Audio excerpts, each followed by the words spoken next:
Hi everyone, welcome back. It's Justine, and today I'm taking you on a special fashion journey.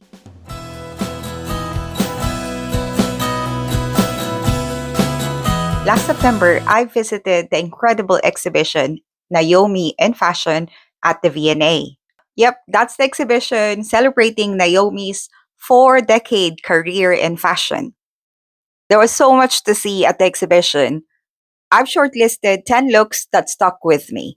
So if you are into sewing, textiles, fashion history, or just love a great museum day out in London, then this one's for you.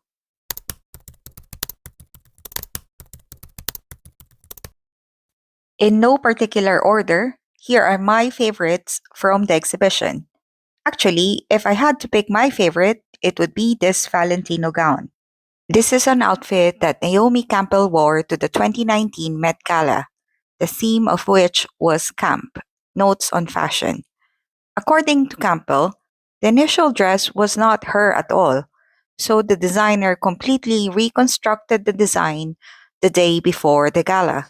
I love the combination of pink lace, chiffon, and ostrich feathers. It's so feminine yet edgy.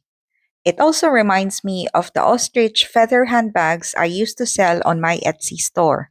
I've temporarily closed my Etsy store because I don't have time to hand make these bags, but I can still accommodate requests. Now, the next look is very Naomi.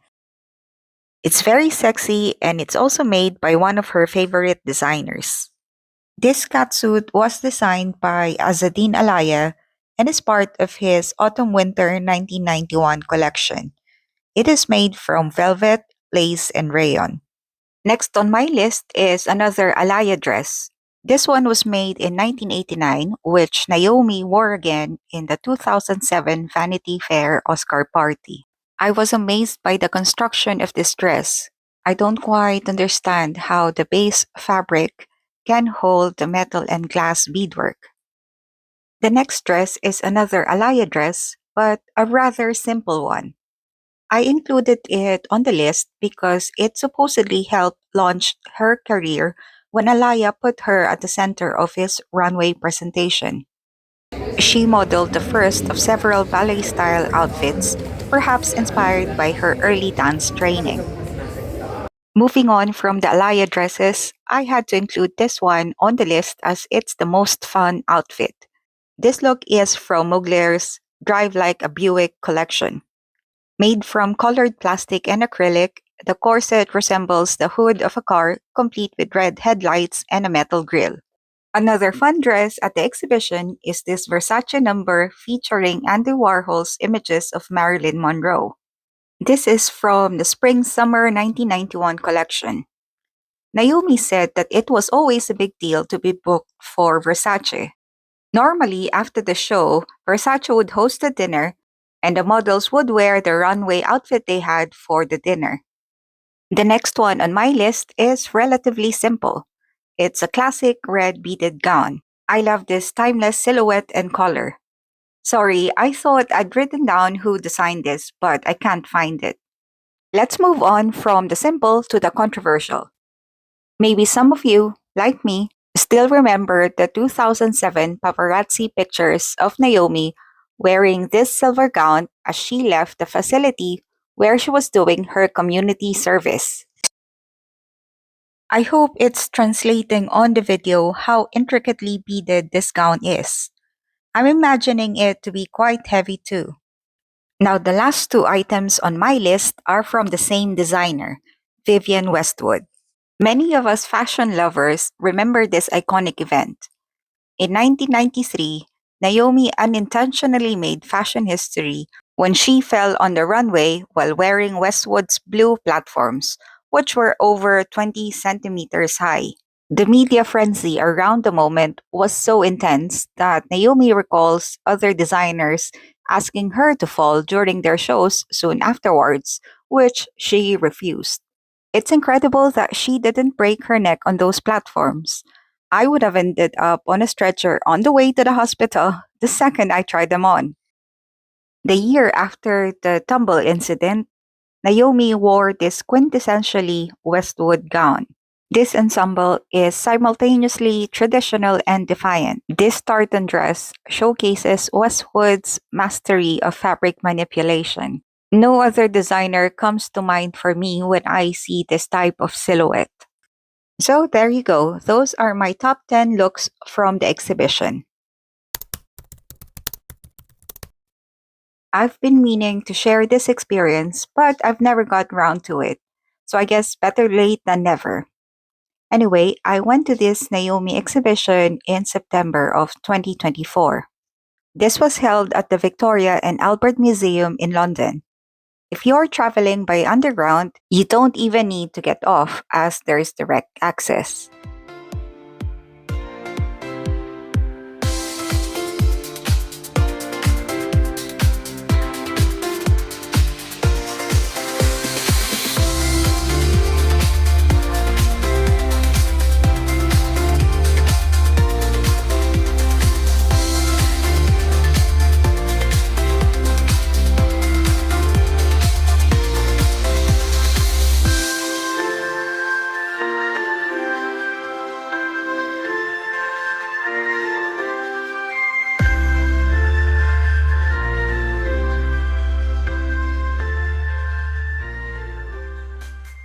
Now, this is the museum's shop. There's a lot of interesting things to see here. They have exclusive gifts, jewelry, books, fashion, fabrics, prints, and posters inspired by their collections. Some items are pricey, but do allow some time to browse.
This catsuit is another one of Azzedine Alaya's creations. Alaya felt that Campbell had the perfect sculptural body, and Naomi deeply respected his craft.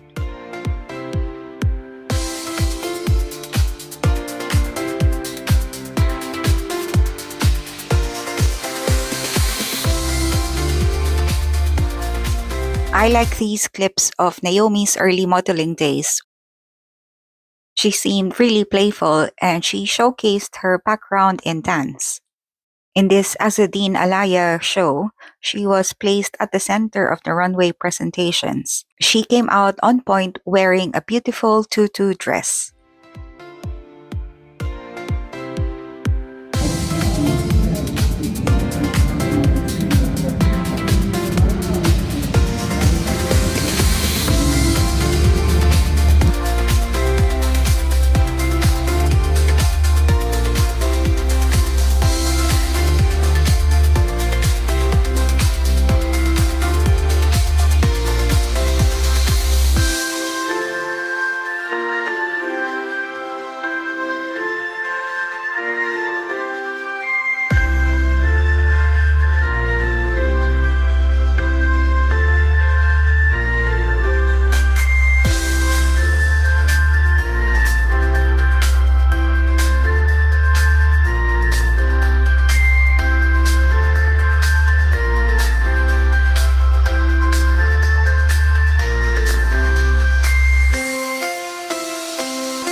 This black Balenciaga dress is hard to miss.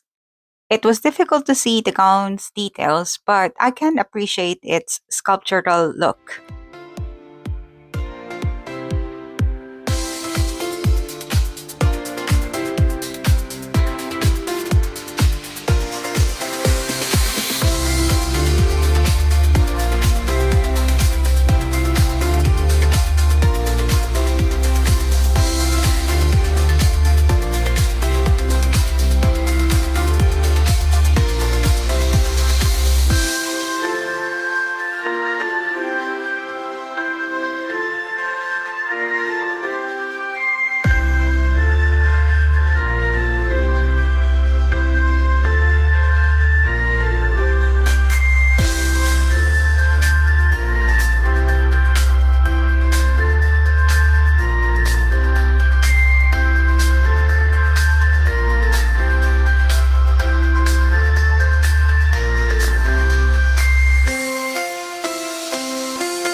Okay, this was fun trying to walk the runway. I just wish I was a foot taller. I think I was disappointed here that there was no modeling agent around to see my amazing walk. Now, this amazing gown was designed by Sarah Burton for Alexander McQueen. It is heavily embellished with silver beads and crystals in a trailing floral pattern.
This top is probably the best £5 I spent this year.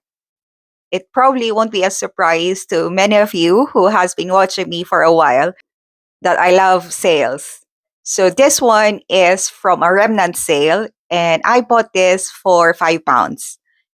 Sorry to be pedantic, but it was actually £4.99. This fabric is 50% viscose and 50% Ecovero viscose. It has a really good drape and it feels so nice to wear. I love this fabric, but it is £19 a meter. So when I came across this remnant, I thought I should get it. So at least I could try if the fabric is really worth the £19 a meter tag.